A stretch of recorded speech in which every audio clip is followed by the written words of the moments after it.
Assalamualaikum warahmatullahi wabarakatuh. Kepada yang terhormat Bapak Kepala Balai Bahasa Jawa Tengah, Bapak Tirto Suwondo, kepada yang terhormat Ketua Pelaksana Dikdan Umum tahun 2020 Bapak Sri Wahono, dan kepada yang terhormat seluruh instruktur Dikdan Umum, terutama Ibu Indra Novita Yuliana SPD selaku instruktur dari grup Pangeran Antasari. Sebelumnya perkenalkanlah kami memperkenalkan diri selaku host saya, nama Nur Lailatul Izzah SPD dari SMK Negeri 1 Kapialit Utara, selaku host dan sekaligus moderator, dan sebagai presenter nantinya adalah Ibu Nining Sri Uning SPD dari SMA Negeri 1 Baleriam Kalimantan Tengah. Baiklah Bapak Ibu Guru, Bapak Guru hebat.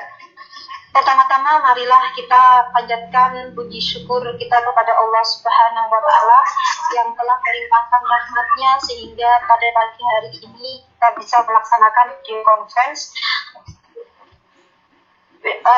tentang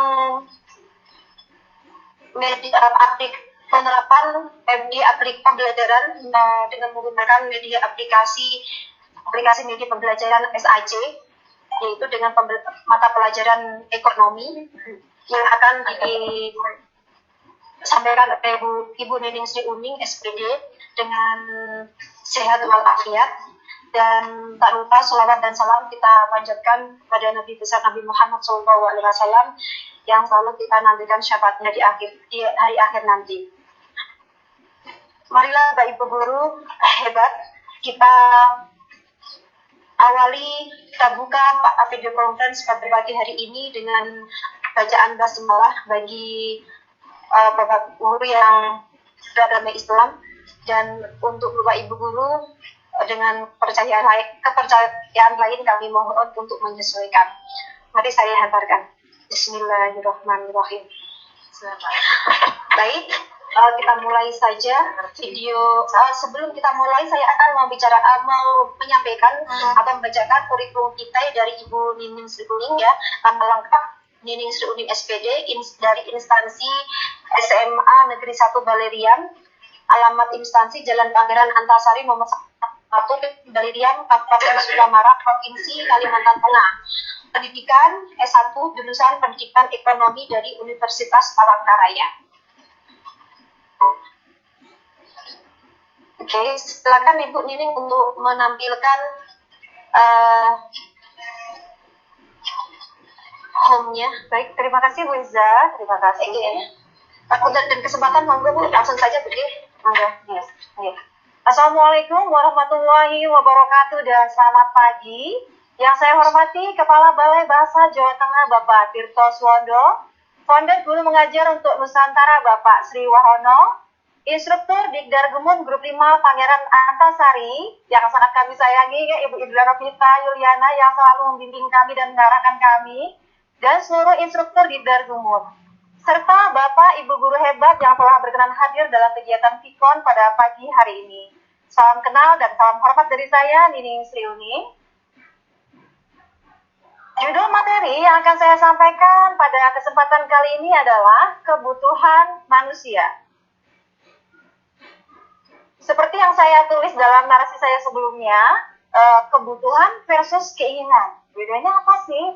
Terus apa yang harus kita prioritaskan terlebih dahulu? Untuk lebih jelasnya nanti akan kita lihat di penjelasannya di materinya Bapak Ibu. Tapi sebelum masuk ke materi, kita akan lihat terlebih dahulu kompetensi dasarnya. Kompetensi dasarnya itu adalah mengidentifikasi kebutuhan manusia. Selanjutnya, ini adalah indikator yang akan dicapai dalam proses pembelajaran kali ini. Indikator yang pertama yaitu mendeskripsikan pengertian kebutuhan. Yang kedua, mendeskripsikan jenis-jenis kebutuhan. Yang ketiga, mengidentifikasi hal-hal yang mempengaruhi kebutuhan. Yang keempat, mengidentifikasi pengertian benda pemuas kebutuhan. Yang kelima, mendeskripsikan macam-macam benda pemuas kebutuhan. Dan yang terakhir, yang keenam, yaitu mendeskripsikan kegunaan benda pemuas kebutuhan. Untuk lebih jelasnya, mari sama-sama kita simak slide materi yang akan saya sampaikan. Baik, ini adalah pengertian kebutuhan dan keinginan. Pengertian kebutuhan itu adalah sesuatu yang mutlak harus kita penuhi jika tidak akan mengganggu kelangsungan hidup kita sebagai manusia. Kita sebagai manusia butuhnya apa sih untuk kebutuhan dasar kita? Makan yang jelas ya, kemudian istirahat, tidur, dan lain sebagainya. Bisa kita bayangkan Bapak Ibu, kalau misalnya kita 1 minggu atau 2 minggu atau bahkan sebulan nggak makan, nggak minum, apa yang akan terjadi terhadap kondisi fisik kita? Otomatis kondisi fisik kita itu pasti akan menurun, lemah, sehingga kita tidak bisa melakukan aktivitas kita yang lainnya. Itu yang dimaksud dengan kebutuhan. Kemudian, kalau pengertian keinginan itu adalah sesuatu yang ingin dimiliki, namun jika tidak terpenuhi tidak akan mengganggu kelangsungan hidup manusia. Contohnya, saya ingin traveling keliling dunia. Saya ingin lihat seperti apa sih bukan sakura di Jepang. Terus bagaimana ya Mara Eiffel di Prancis itu tampak seperti apa kalau saya lihat langsung gitu kan. Nah tapi ternyata kondisi realnya kita masih memiliki kendala, kita belum punya budget yang cukup untuk pergi ke sana gitu kan. Nah pada saat kita belum bisa memenuhi keinginan kita, itu tidak masalah, itu tidak mengganggu kelangsungan hidup kita. Kita masih bisa tidur nyenyak, masih bisa makan enak seperti itu. Nah, kemudian kita lanjutkan kembali slide berikutnya. Ini adalah tentang jenis-jenis kebutuhan. Jenis-jenis kebutuhan, jadi kebutuhan itu dibedakan menjadi beberapa jenis, yaitu berdasarkan yang pertama intensitasnya atau tingkatannya. Itu kebutuhan dibagi menjadi 3. Ada kebutuhan primer, kebutuhan sekunder, dan kebutuhan tersier. Yang kedua, kalau menurut sifatnya, kebutuhan juga dibagi menjadi 2. Yang pertama adalah kebutuhan jasmani dan kebutuhan rohani. Kalau menurut waktunya, kebutuhan dibagi menjadi 2 juga, yaitu kebutuhan sekarang dan kebutuhan masa yang akan datang. Yang terakhir yaitu adalah kebutuhan menurut subjeknya, itu dibagi menjadi kebutuhan individu dan kebutuhan kolektif. Berikutnya, jenis-jenis kebutuhan menurut intensitasnya tadi dibagi menjadi 3 ya. Yang pertama adalah kebutuhan primer. Kebutuhan primer itu adalah kebutuhan yang harus dipenuhi, jika tidak terpenuhi dapat mengganggu kelangsungan hidupnya seperti yang saya bahas di pengertian kebutuhan tadi. Nah, kebutuhan primer ini bisa dikatakan sebagai kebutuhan yang paling pokok atau paling mendasar yang harus kita penuhi untuk pertama kalinya. Contohnya di sini saya berikan contoh adalah ada gambar makanan ya, itu adalah contoh pangan, sandang, papan, itu adalah kebutuhan utama kita sebagai manusia itu harus terpenuhi terlebih dahulu. Kemudian, yang kedua, itu adalah kebutuhan sekunder. Kebutuhan sekunder ini adalah kebutuhan yang timbul setelah kebutuhan primer terpenuhi. Jadi kebutuhan sekunder ini adalah kebutuhan kedua.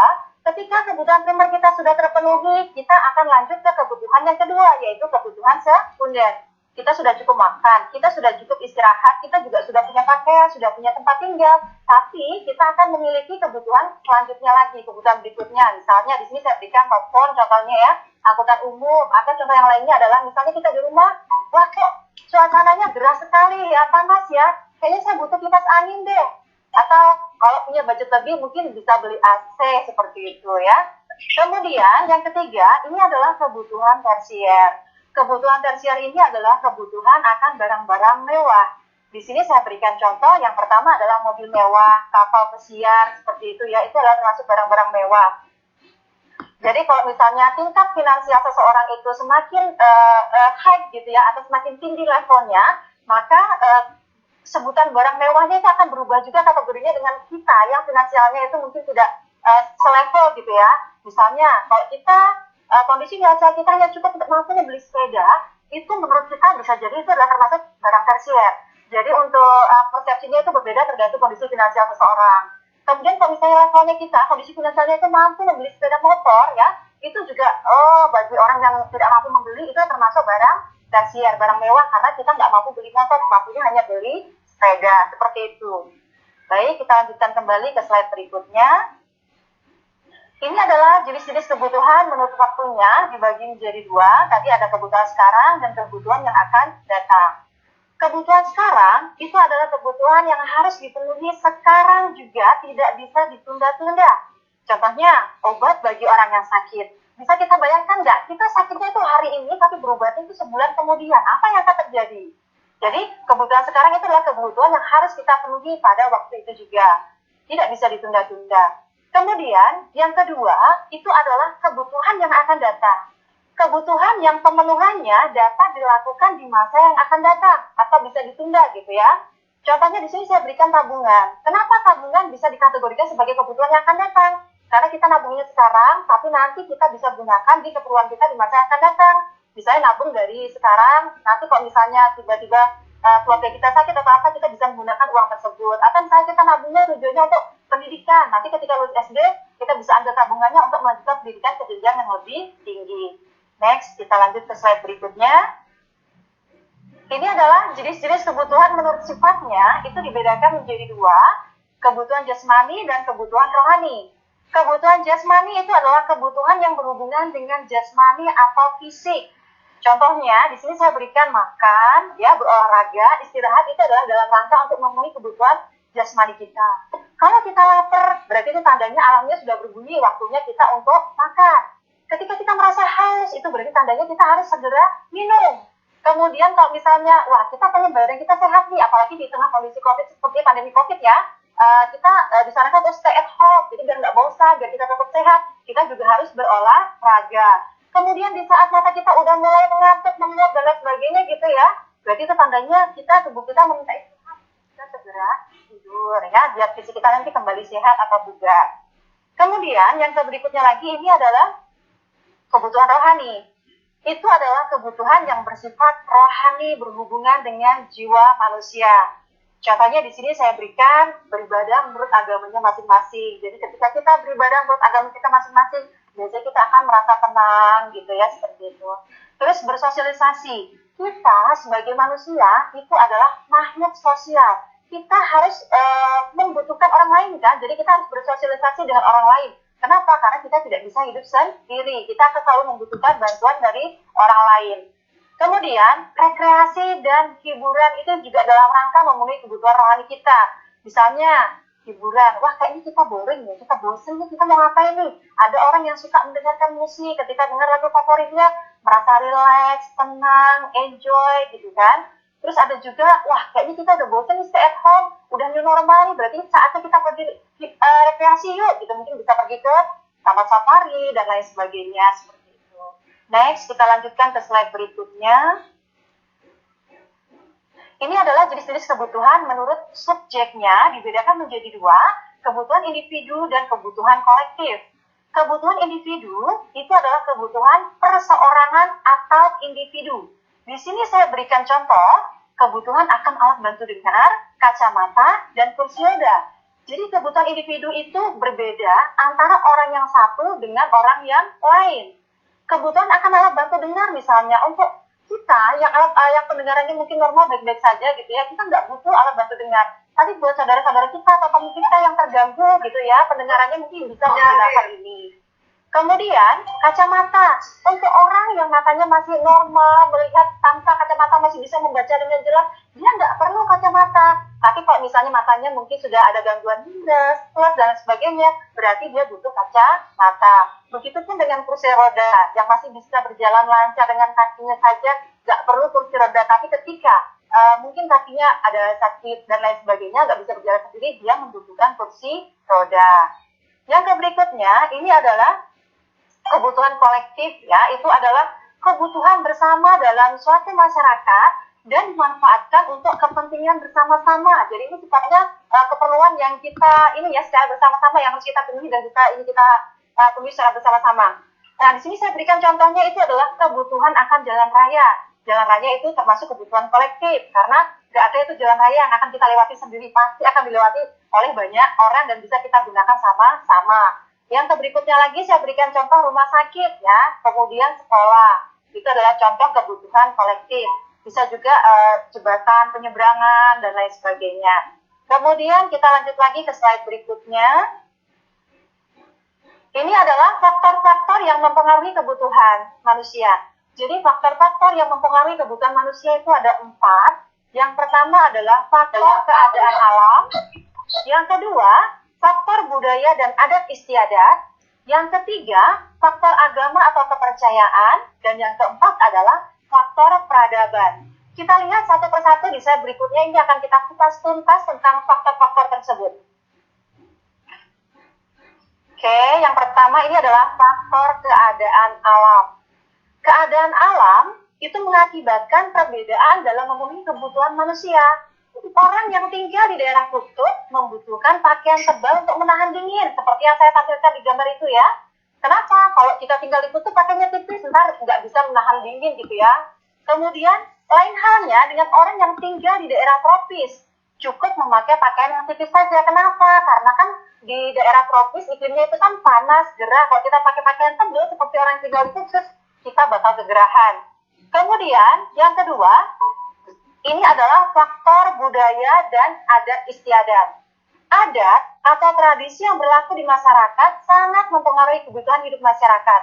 Alasannya, suatu adat atau tradisi akan mempengaruhi baik perilaku maupun tujuan hidup kelompok masyarakat setempat. Akibatnya, tradisi yang berbeda akan menimbulkan kebutuhan yang berbeda pula.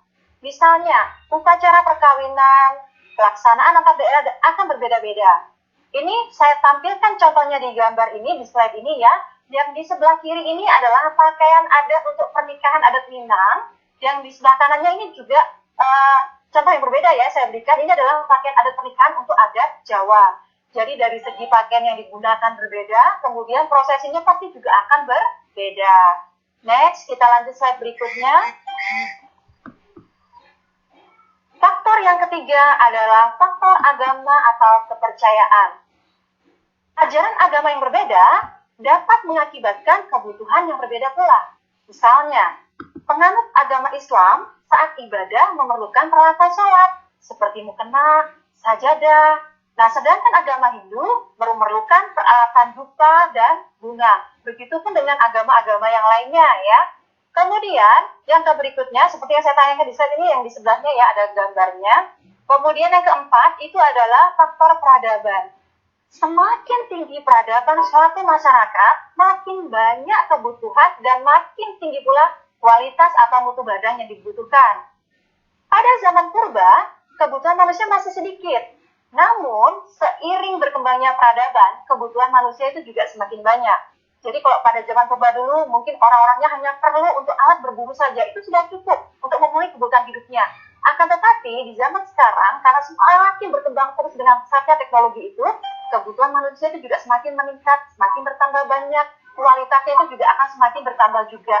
Dulu, zaman belum ada mungkin laptop dan lain sebagainya, kita ngetiknya mungkin pakai mesin ketik biasa, TikTok itu yang suaranya nyaring memekakan telinga ya.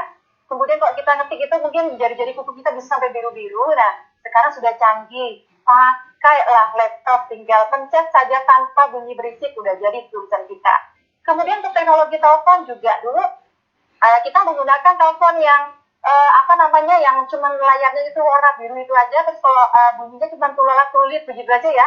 Tapi sekarang sudah semakin canggih, kita sudah ada handphone dengan touchscreen, layar sentuh ya Bapak Ibu, itu semakin memudahkan kita. Jadinya yang teknologi lama pun tertinggalkan, jadi kita harus tetap mengikuti teknologi yang baru, jadi kita update. Kemudian dulu nggak ada internet, kita enjoy aja gitu ya, anak-anak cukup main gitu aja di rumah. Zaman sekarang itu anak-anak itu berbeda dengan zaman kita kecil dulu. Jadi kalau zaman dulu kita cuma main enflek, lompat tali pakai karet, itu udah happy-nya luar biasa. Tapi anak-anak zaman sekarang karena mereka sudah mengenal gadget, sudah mengenal teknologi, jadi mereka udah mainnya tuh udah beda, pegangnya handphone, main game dan lain sebagainya. Jadi perubahan zaman itu sangat mempengaruhi sekali dengan tingkat atau jenis kebutuhan manusia. Kemudian kita lanjutkan kembali slide berikutnya. Ini adalah tentang alat pemuas kebutuhan. Jadi alat pemuas kebutuhan manusia itu dibedakan menjadi dua. Yang pertama adalah barang, bisa berupa benda atau goods, dan jasa. Jadi kalau barang, ini saya berikan contohnya, ada televisi, kamera, kulkas, kursi, dan lain sebagainya. Kalau jasa di sini saya berikan adalah jasa dokter. Jadi dokter itu termasuk jasa ya, tentang kebutuhan dalam bidang jasa. Selain dokter apa lagi? Ya guru, kita termasuk jasa juga. Yang kita tawarkan adalah jasa ya Bapak Ibu. Kita mengajar anak-anak, itu kan nggak kelihatan bentuknya ya seperti apa, tapi itu manfaatnya bisa dirasakan anak-anak. Jadi dari awalnya dia tidak tahu menjadi tahu. Awalnya nggak tahu 1 ditambah 1 sama dengan 2. Setelah diajarkan sama gurunya dia tahu. Oh ternyata 1 ditambah 1 sama dengan 2. Seperti itu. Next, kita lanjut kembali. Slide berikutnya. Jenis-jenis barang menurut cara memperolehnya. Ini yang pertama, ada yang namanya barang ekonomi.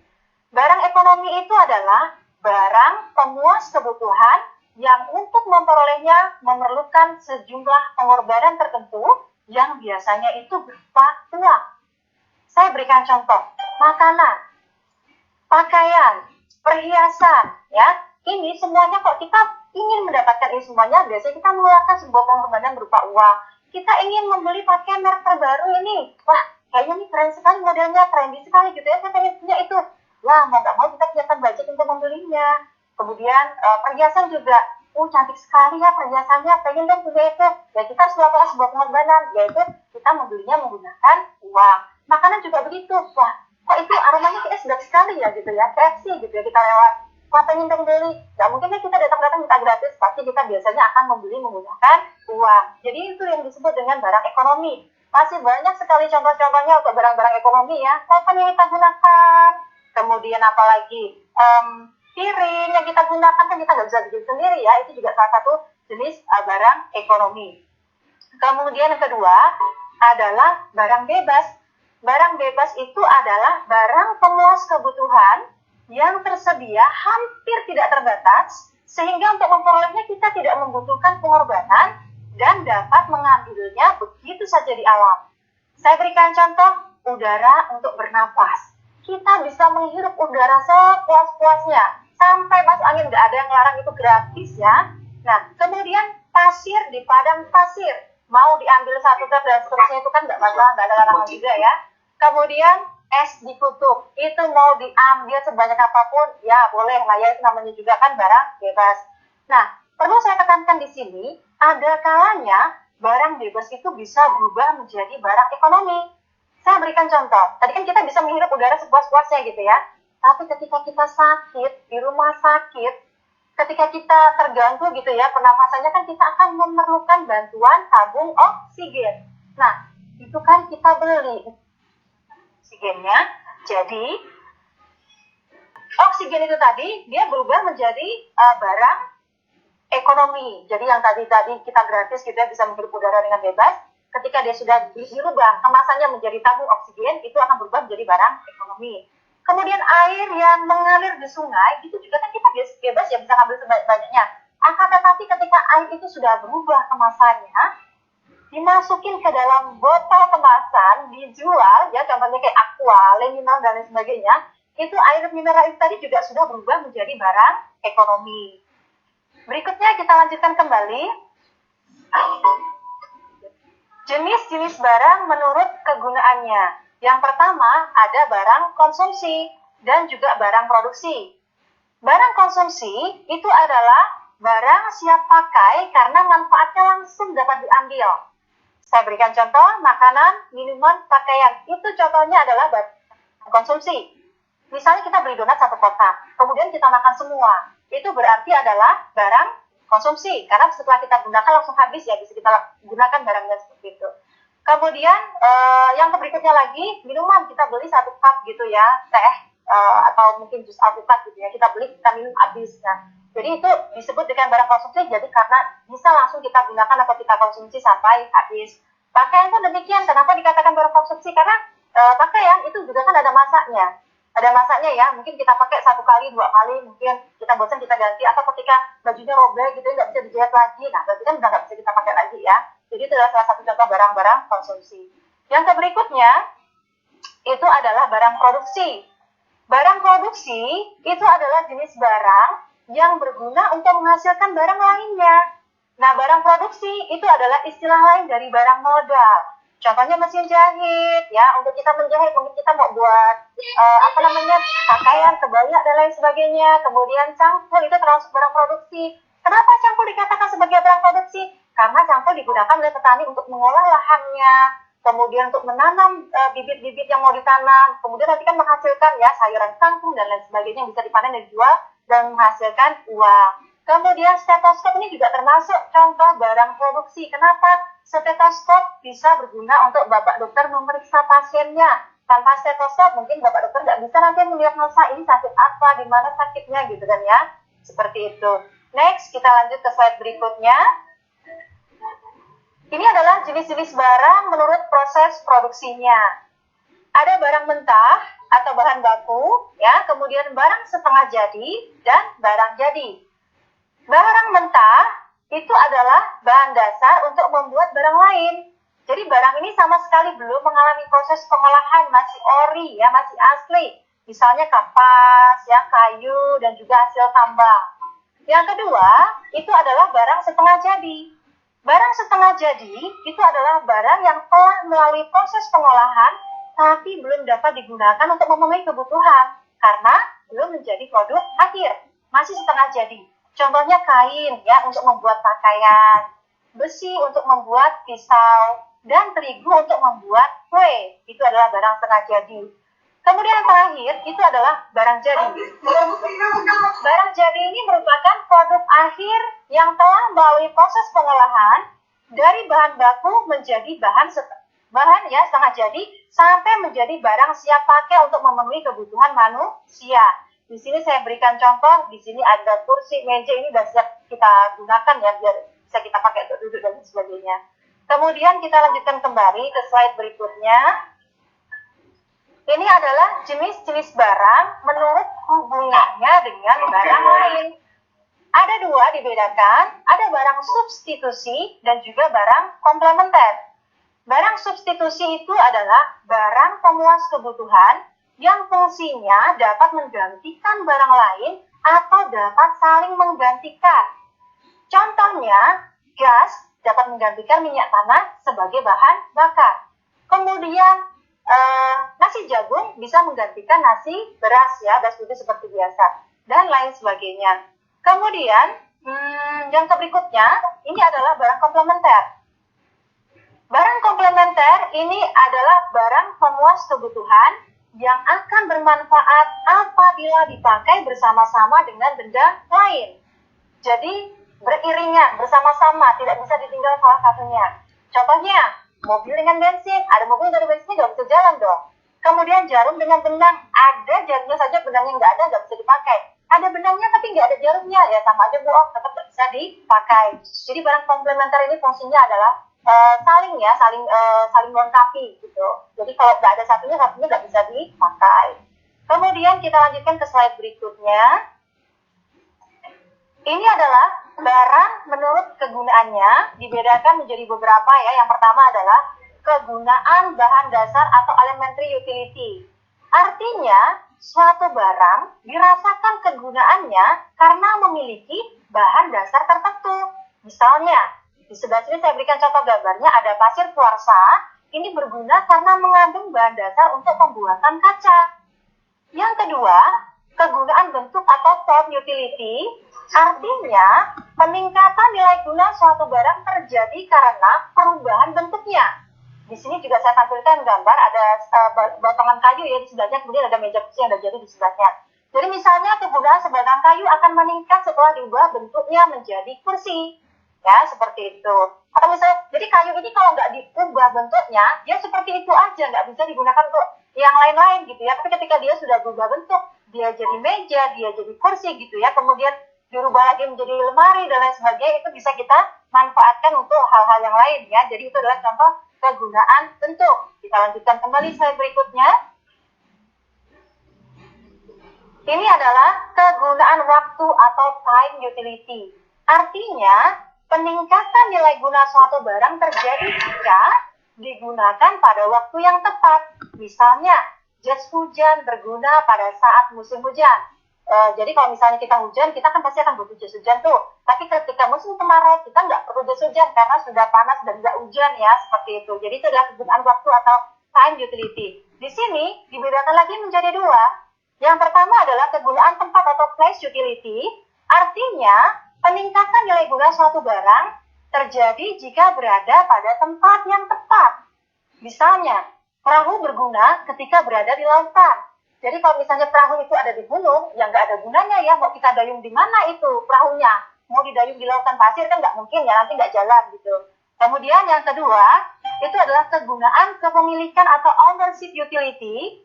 Artinya, peningkatan nilai guna suatu barang terjadi jika berada pada pemilik yang tepat. Misalnya, jala lebih berguna bagi seorang nelayan daripada seorang dokter. Seperti itu. Jadi kalau misalnya nanti nelayan dikasih stetoskop, mau dipakai buat apa gitu ya? Kan nggak mungkin, dia butuhnya jala. Begitupun dengan dokter, kan dokter dikasih jala buat apa gitu kan? Dia nggak membutuhkan untuk itu. Kemudian ini adalah slide terakhir saya untuk materi ya. Kita lanjutkan ke slide berikutnya. Ini adalah evaluasi. Untuk evaluasinya, di sini saya hanya membuat 5 soal evaluasi saja. Soal yang pertama, ini pakai PG saya. Yang pertama, berdasarkan intensitas kegunaannya, kebutuhan manusia dibedakan menjadi kebutuhan A. primer, sekunder, tersier, B. jasmani dan rohani, C. sekarang dan yang akan datang, D.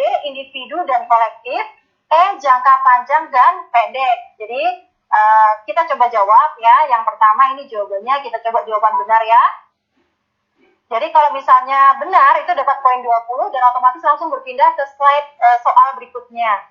Soal kedua, berdasarkan sifatnya, kebutuhan manusia dibedakan menjadi kebutuhan titik-titik. Kita coba jawaban yang salah. Nanti biasanya kalau jawaban salah, ya skornya 0, ya nggak dapat tambahan skor. Ya, ini salah ya, ada tanda silangnya. Kemudian otomatis akan berpindah ke slide soal berikutnya, soal ketiga. Berdasarkan waktunya, kebutuhan manusia tadi dibedakan menjadi kebutuhan, apa tadi jawabannya? Yang sudah menyimak tadi dari awal pasti tahu ini jawabannya ya. Ayo, berdasarkan waktunya, dibedakan menjadi apa? Mungkin ada yang mau bantu? Ya, ada yang mau bantu tadi sepertinya, tapi sepertinya hilang lagi suaranya. Kebutuhan? Ya, jawabannya yang C ya. Kemudian, soal berikutnya, berdasarkan subjek yang membutuhkan, kebutuhan manusia dibedakan menjadi kebutuhan subjeknya. Ayo, apa tadi? Ya, individu dan kolektif ya. Dan ini adalah soal terakhir, barang yang bersifat sebagai pelengkap bagi kegunaan barang lain disebut dengan barang ya komplementer ya. Selesai, kemudian akan berpindah ke slide terakhir yaitu adalah skor. Halaman skor ini ternyata dapat nilainya 80 karena tadi kita mencoba memberikan satu jawaban yang salah ya. Berikutnya selesai, kita akan menampilkan developernya ya. Ini adalah developer yang saya buat untuk SAC saya. Karena kita sudah sampai ke halaman developer, maka demikianlah presentasi yang dapat saya sampaikan untuk pagi hari ini. Untuk selanjutnya saya kembalikan kepada moderator. Waktu dan tempat saya persilakan. Terima kasih Bu Nining dengan pemaparannya, presentasinya yang luar biasa. Baiklah Bapak Ibu guru hebat semuanya, kita memasuki sesi tanya jawab. Kami persilakan, mungkin ada pertanyaan buat Ibu Nining, bisa disampaikan sekarang. Monggo Bapak Ibu, saya kira ini adalah topik yang menarik sekali ya. Monggo.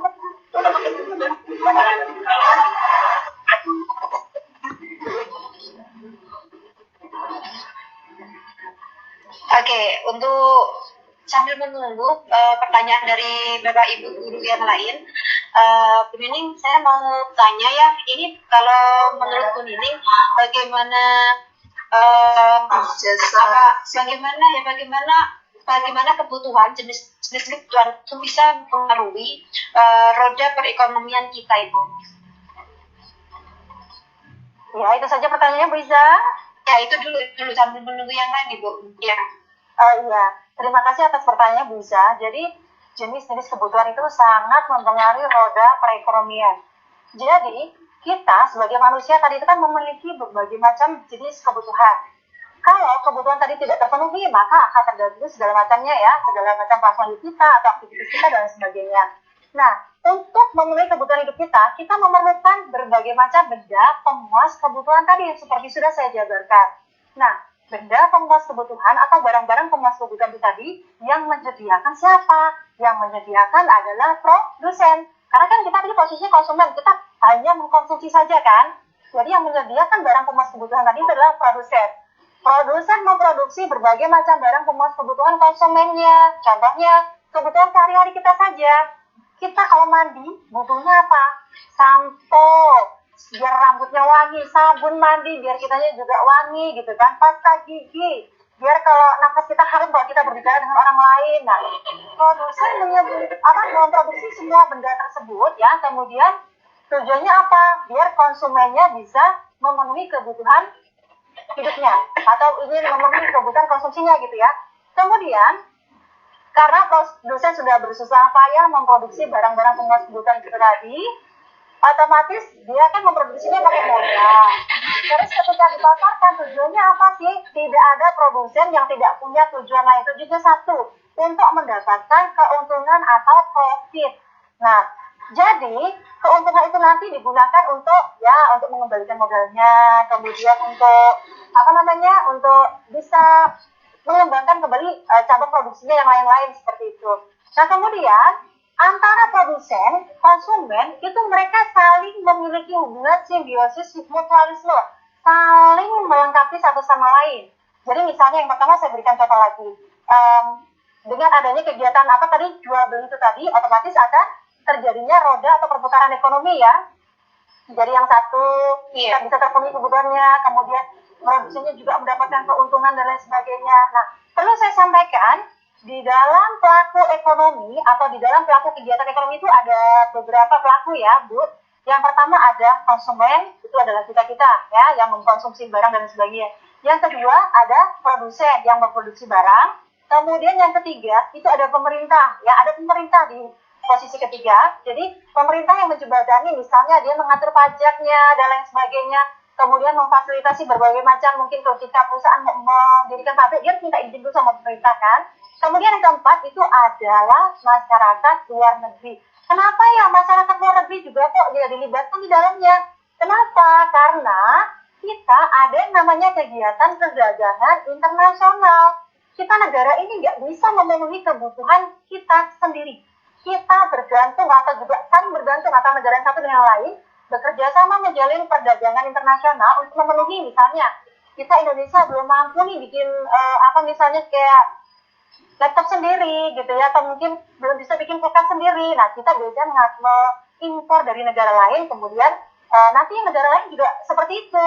Nanti dia mungkin nggak bisa memenuhi kebutuhannya untuk beras gitu, mungkin masih kurang stoknya dalam negeri. Mungkin bisa kerjasama sama Indonesia, nanti Indonesia akan mengekspor berasnya ke luar negeri. Seperti yang kita tahu bahwa Indonesia ini kan menjalin kerjasama perekonomian dengan banyak negara ya, dalam banyak sektor juga, ya sektor pertanian, kemudian dan sebagainya.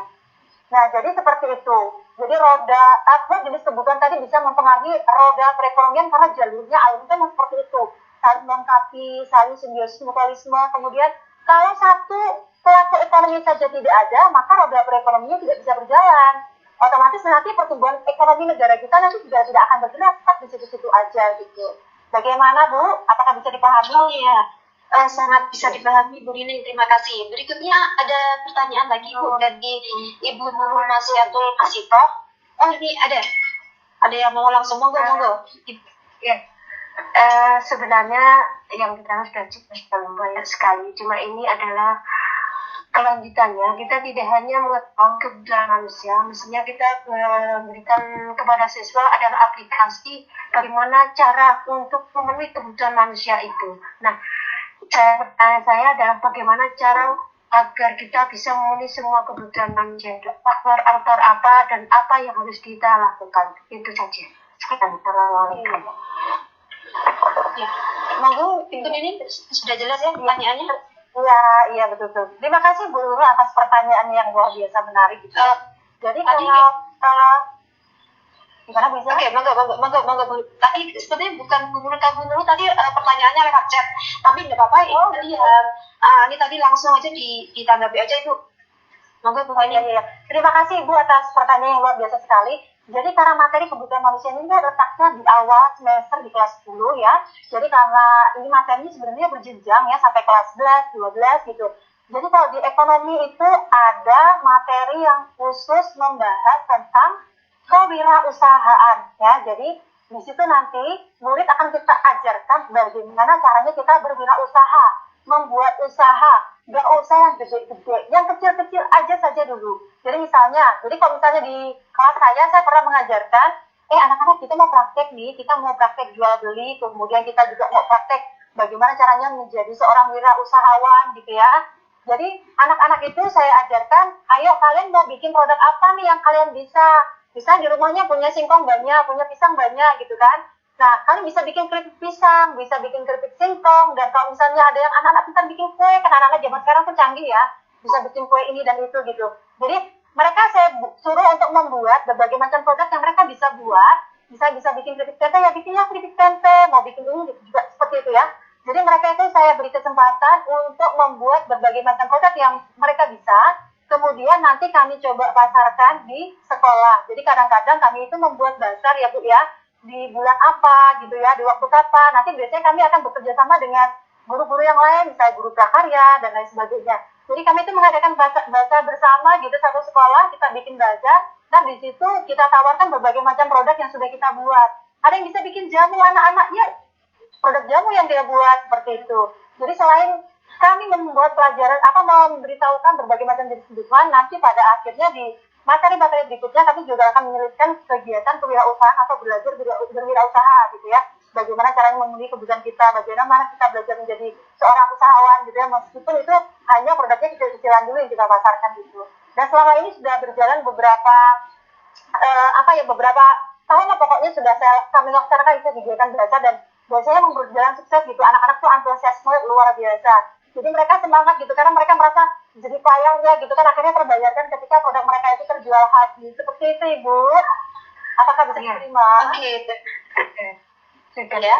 Ibu kasih ada. jelas. Ya Ibu, terima kasih.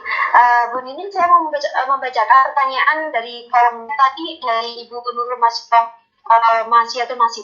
Pertanyaannya adalah, apakah HP itu termasuk kebutuhan seperti apakah ya untuk saat ini itu? Handphone. Itu pertanyaannya Bu? Ya, itu ya. Iya. Jadi handphone kalau kita kategorikan ke dalam jenis-jenis kebutuhan untuk zaman sekarang ya, kalau zaman dulu itu handphone termasuk kebutuhan tersier. Jadi kalau zaman dulu di tahun berapa ya, tahun kita 2001-an mungkin ya, di awal-awal saya kuliah itu handphone termasuk barang tersier atau termasuk barang mewah. Karena pada saat itu handphone monochrome itu harganya luar biasa mahalnya. Jadi ketika kita punya di tahun itu tuh kayak mewah lah gitu ya, seperti itu. Nah tapi dengan seiring pergeseran waktu di zaman sekarang ini, yang siapapun sudah mampu beli handphone dengan berbagai macam spek gitu ya, dengan berbagai macam teknologi yang ditawarkan. Jadi sekarang itu handphone tergantung jenisnya ya. Kalau yang jenisnya biasa-biasa saja itu sudah termasuk jenis kebutuhan primer atau kebutuhan kedua gitu ya. Tapi kalau misalnya jenis handphonenya itu ya kayak iPhone, apalagi iPhone 10 dan seterusnya yang keluaran terbaru-baru yang harganya mungkin nyampe puluhan juta itu bagi saya saat ini masih termasuk barang tersier atau barang mewah. Jadi tergantung jenis handphone apa dulu yang dimaksud. Kalau misalnya handphone biasa saja Android yang bisa buat telepon gitu, buat download macam-macam gitu ya, yang seperti ini standar-standar aja yang harganya 1 juta 2 juta itu ya bisa kita kategorikan kebutuhan primer. Tapi kembali lagi ke orangnya ya, kembali lagi ke subjeknya, ke orangnya, dia kondisi finansialnya seperti apa. Bagi orang kaya yang penghasilannya mungkin miliaran atau ratusan juta dalam sebulan, dia mampu membeli iPhone yang mahal itu tadi yang harganya puluhan juta. Tapi kalau bagi saya, seorang guru yang gaji saya itu tidak sama gitu ya, iPhone yang harganya puluhan juta itu tadi termasuk barang tersier ya, atau barang mewah. Jadi seperti itu Ibu, jawaban saya tergantung subjeknya dan kondisi finansialnya. Terima kasih. Oke, jadi untuk bisa disimpulkan untuk menentukan jenis kebutuhan itu menjadi primer, sekunder atau tersier itu dibandingkan dengan kebutuhan kita masing-masing ya Bu ya, seperti itu. Iya betul. Oke, sambil diperhatikan kondisi finansialnya tadi itu seperti yang disebutkan. Tadi kita hanya mampu beli sepeda gitu kan, berarti kita kan nggak mampu tuh beli sepeda motor, berarti motor itu termasuk barang mewah juga atau tersier gitu ya, seperti itu. Tapi bagi orang yang beli sepeda motor ya itu termasuk barang kita data ya. Oke, ini ada lagi pertanyaan di kolom chat, itu dari ini Ibu atau Bapak Sri Mulyani ya. Beliau menitipkan pertanyaan bagaimana menggunakan mungkin aplikasi SAC ini kali ya, untuk dipakai bagi para siswa gitu. Mungkin yang dimaksud adalah apakah bagaimana menggunakan aplikasi ini untuk bisakah dipakai oleh para siswa gitu, mungkin seperti itu pertanyaannya yang dimaksud. Iya, terima kasih atas pertanyaannya. Jadi tujuan kita belajar untuk membuat SAC di pelatihan di Gardumu ini salah satunya adalah memang itu, tujuannya adalah agar bisa digunakan siswa. Nah, caranya bagaimana? Berarti kita harus share aplikasi kita untuk di-download dan di-install di handphone siswa. Jadi nanti siswa kita bisa menggunakan SAC yang sudah kita buat. Seperti itu jawabannya. Menurut saya. Bisa? Oke, jadi untuk ini mungkin dari konteks pembelajaran materi kebutuhan manusia ya. Jadi ya itu kita masuk saja, tapi mohon untuk Bapak Ibu guru peserta yang lain pertanyaannya dimohon yang ada kaitannya dengan materi pembelajaran. Oke, ada lagi ini Bu, ada pertanyaan lagi tadi dari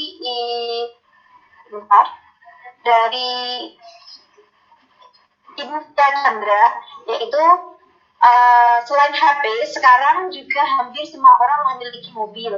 Nah, mobil di zaman era maju sekarang ini termasuk kebutuhan yang mana ya? Monggo Ibu Nini. Iya, terima kasih atas pertanyaannya Ibu. Jadi itu tadi sama ya ketika saya menjawab handphone tadi ya. Mobil ini juga kan ada level-levelnya gitu kan, tergantung spek dan juga harganya. Jadi kalau misalnya kondisi finansial kita misalnya ya kita hanya mampu membeli mobil Innova saja, jadi itu berarti termasuk sama kebutuhan primer juga, kebutuhan sekunder yang kedua ya. Tapi ketika kita pengen beli mobil BMW atau mobil-mobil sport yang seperti dibeli artis-artis yang bisa buka sendiri gitu kan, kecepatannya juga kan beda gitu, yang harganya miliaran-miliaran gitu, nah itu akan menjadi mobil yang termasuk kebutuhan tersier atau mewah, karena kita belum mampu membeli mobil yang harganya miliaran. Jadi karena kita hanya mampunya membeli mobil jangan Innova saja gitu kan. Jadi itu tergantung kondisi finansial seorang itu tadi. Kemudian yang kedua adalah tergantung yaitu tadi kita mampunya itu membeli di level mobil yang mana gitu. Jadi kalau misalnya kita nggak mampu beli mobil yang Lamborghini yang kayak isi Hotman Paris gitu ya, nah itu berarti itu termasuk mobil kategori kebutuhan tersier atau mewah. Karena belum mampu kita membeli mobil Lamborghini, mampunya hanya membeli Innova, Avanza gitu ya. Karena kan dari segi harga kan berbeda, satu miliar, satunya ratusan juta, seperti itu. Oke, seperti itu. Terima kasih Bu Rini penjelasannya. Monggo kalau masih ada pertanyaan, kita masih ada waktu sekitar 10 menit, bisa disampaikan di forum ini. Ya, jadi sambil menunggu pertanyaan yang belum ada lagi, mungkin kita bisa sedikit ngobrol tentang kebutuhan ini tadi ya.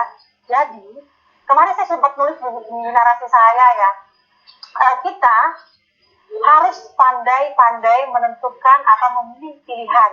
Kebutuhan kita sebagai manusia itu ada banyak sekali. Pokoknya kalau dijabarkan itu akan banyak banget gitu ya runutannya. Nah, akan tetapi kondisi finansial kita untuk memenuhi semua kebutuhan kita itu ya kan terbatas. Gaji kita sebulan misalnya hanya 10 juta misalnya. Terus kebutuhan kita kan lebih itu, lebih dari 10 juta. Otomatis kita harus pandai mengatur kondisi finansial kita, kemudian menentukan atau memilih kira-kira kebutuhan mana yang akan kita penuhi terlebih dahulu. Jadi idealnya itu adalah kita harus membuat skala prioritas. Mana kebutuhan kita di bulan ini yang mau kita beli?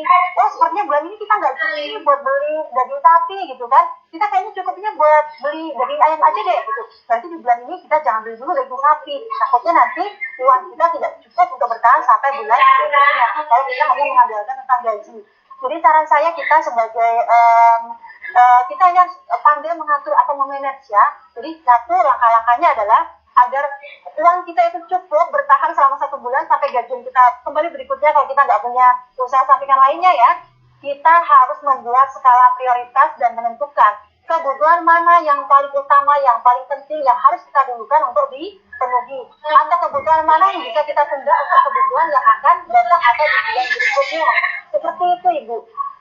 Jadi kita harus pandai lah membuat itu skala prioritas. Jadi kalau belum mampu beli daging sapi bulan ini, pending dulu. Berarti kita beli daging ayam dulu gitu. Terus kalau misalnya kita masih belum mampu beli daging ayam, kayaknya bulan ini gitu ya, turunlah sedikit ke telur gitu, atau ke mie instan atau sarden seperti itu. Kalau Bu Iza sendiri bagaimana nih? Mungkin ada punya tips gitu bagaimana menghadapi kan ibu-ibu rumah tangga ini biasanya banyak problem ya. Ngomong kita juga cuma bagaimana mensiasatinya gitu ya. Kita bisa ngobrol sama ibu pertanyaan yang lain. Iya, kalau dari pemaparan Bu Nining ya, dari tujuan teori dan pengalaman yang selama kita jalani dalam kehidupan ini, itu bisa disimpulkan ini kita itu harus membedakan antara mana itu kebutuhan, mana itu keinginan. Itu harus ada bedanya yang jelas sekali, dan segala sesuatu itu memang harus kita kembalikan dengan kemampuan kita ya. Oke. Bagaimana ini besar pasangan pada pihak gitu juga ya? Iya, betul sekali berbahaya itu. Oke, Bapak Ibu yang lain jadi jangan hanya gara-gara ini kita pengen memenuhi tuntutan gaya hidup gitu ya. Iya. Kita sebagai sosialitas. Iya. Nggak mau. Ada keinginan yang tidak terkontrol gitu ya, bahaya. Tuh, kita kontrol keinginan itu bahaya. Nanti jadinya malah jadi kita jadi banyak utang di mana-mana gitu kan. Jadi kita itu memenuhi kebutuhan hidup kita sesuai dengan kondisi finansial kita saja. Kadang-kadang seperti itu. Iya. Oke, mungkin sudah tidak ada pertanyaan lagi ya dari Bapak Ibu yang lain. Kalau misalnya tidak ada, mungkin bisa sedikit saya simpulkan dari materi pembelajaran dari Ibu Nining, yaitu tentang kebutuhan manusia. Jadi kalau kita flashback lagi, kebutuhan manusia itu jenisnya bermacam-macam ya.